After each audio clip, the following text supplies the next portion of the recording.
Merhabalar.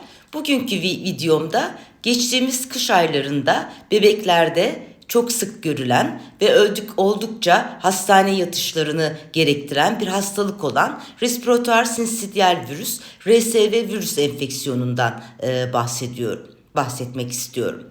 Çocuğunuzda öksürük ve hırıltı var mı? Bebeğiniz o zaman RSV olabilir. RSV yani respiratuar sinsitial virüs özellikle 2 yaş altındaki çocuklarda görülen burun akıntısı, ateş, solunum sıkıntısı, öksürük, hırıltılı solunum gibi bulgularla seyreden bir hastalıktır.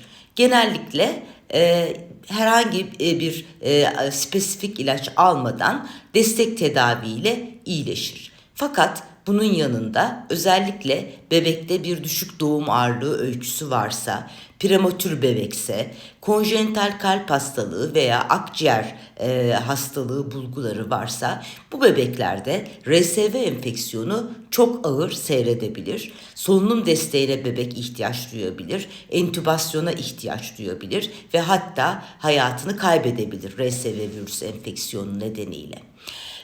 Aileler RSV konusunda dikkat etmeleri gereken konu şudur. Normal sağlıklı bir bebek öksürük ve hırıltısı var, hırıltılı solunumu var. Özellikle solunum sıkıntısı gelişiyorsa, bebek hızlı nefes alıp veriyorsa, beslenmede zorluk çekiyorsa bu gibi belirtilerde mutlaka çocuk doktoruna başvurmalıdır.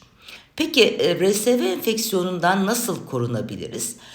RSV enfeksiyonundan korunmak için başlangıçta tabii ki aşı önemli. İkincisi de genel el hijyeni kurallarına uymak ve hasta kişilerden korunmak şeklinde basit önlemlerle de RSV enfeksiyonlarından korunabiliriz.